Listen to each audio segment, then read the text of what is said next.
அரகர மகாதேவா. தென்னாருடைய சிவனே போற்றி, நாட்டவர்க்கும் இறைவா போற்றி.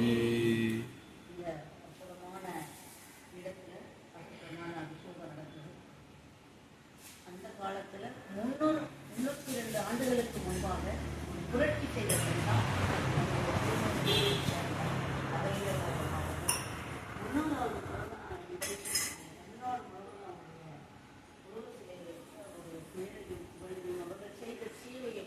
அவர்கள் வாழ்ந்த வாழ்க்கையும் தமிழகம் என்றும் கொண்டு எடுத்துச் செல்வதற்கு காரணமாக இருந்த மனுஷன் அவர்கள். அவரோடு நாம் பயணித்தோம். இன்னைக்கு அவரை சார்ந்தவர்கள் இங்கு வந்து கொண்டிருக்கிறார்கள்.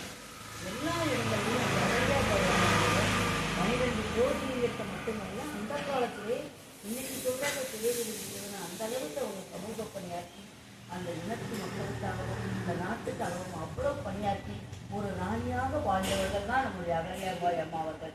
இன்னைக்கு கூட மோடிஜி அவர்கள் அவருடைய பேரில் ஸ்டாம்ப்பு போஸ்ட் ஸ்டாம்ப்பு திருவள்ளூர் அவங்களுடைய இடம் எல்லா இடங்கள்லையுமே இருக்குது.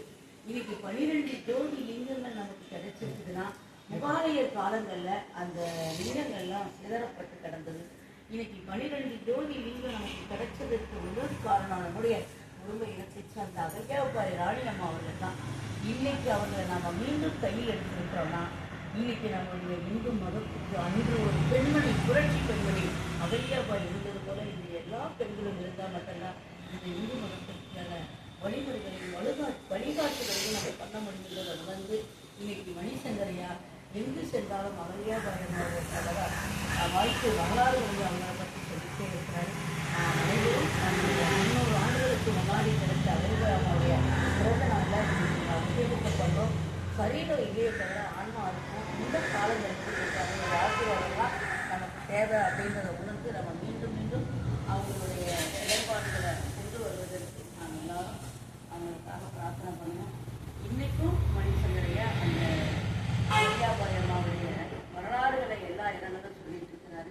அந்த குடும்ப இருக்கிற பிறகு ஒரு ராணியாக வாழ்ந்து இன்னைக்கு பெண்கள் வெளியில வருது பெரிய விஷயம் தான். ஆனால் அன்னைக்கு அவங்க 300 ஆண்டுகளுக்கு முன்னாடி அவங்க வெளியே வந்திருக்காங்க பாருங்க, அதுதான் பெரிய சிறப்பு. நிறைய சமூக பணிகள் ஆற்றியிருக்கிறாங்க. அவங்களை பற்றி சொல்வதற்கு நேரங்கள் போதாது. இருந்தாலும் சில தகவல்களோட இன்று 302வது பிறந்த நாளில் இந்த அற்புதமான ராமேஸ்வர சேத்திரத்தில் நம்மளுடைய கணேச சுவாமியுடைய மடாதிபதி கணேச சுவாமியுடைய இடத்துல இன்னைக்கு பால் அபிஷேகம் பண்ணி இந்த உலக மக்கள் அனைவரும் இந்த குடும்ப இடத்தை சேர்ந்தவர்கள் சிறப்பாக வாழணும்னு வாழ்க்கை இந்த அபிஷேகத்தையும் இந்த அன்னதானத்தையும் இங்கே பண்ணுறாரு மணிசங்கரையா. தனக்கு வாழ்க்கை இல்லை என்றாலும் நம்மளுடைய இனத்தை சார்ந்தவர்களுக்காகவும் நம்மளுடைய இனத்தில் இருந்து மிகப்பெரிய தொண்டாற்றிய அவர்களை நினைவூட்டும் வகையில் இன்னைக்கு எல்லாரும் மறந்து போகிறாங்க. ஆனால் அவர்களெல்லாம் நினைவூட்டும் வகையில் இன்னைக்கு ஐயா அவர்கள் ஒவ்வொரு செயல்பாடுகளும் செஞ்சுருக்கிறாங்க. கண்டிப்பாக அவருடைய ஆன்மா அவர் எல்லாருக்குமே நல்லது போகிறாங்க. இனத்துக்கு மட்டுமல்ல, இந்த சமூகத்துக்காகவே அவர் வாழ்ந்தவர்கள். அப்படி ஒரு அற்புதமான அகல்யாபாய் அம்மாவுடைய பிறந்த நாளில் இந்த இடத்துல இந்த நிகழ்வில் நாம் அனைவரும் கலந்து கொள்வதில் மகிழ்ச்சி அடைகிறோம். அகல்யாபாய் அம்மாவுடைய ஆத்மா இன்னும் நம்மளோட பயணிக்கும், சமூகத்தோடு இருந்து நமக்கான தேவைகளை எல்லாம் செய்கின்ற நம்பிக்கையோடு இந்த பிறந்த நாளில் இந்த பதிவுக்கு நம்ம கொடுத்துருக்கிறோம். அகல்யாபாய் அம்மா அவர்களுக்கு வாழ்த்துக்களும் நன்றிகளையும் நமக்கு. அகல்யாபாய் அம்மா தான் காசி கோயிலை கட்டினவங்க. வாயனம் அந்த தகவலை இந்த நேரத்தில் தெரிஞ்சு வாயனம் எங்கள் வீட்டுக்கார அம்மாவை அகல்யாபாய் தான் கூப்பிடுவோம். வாயனம்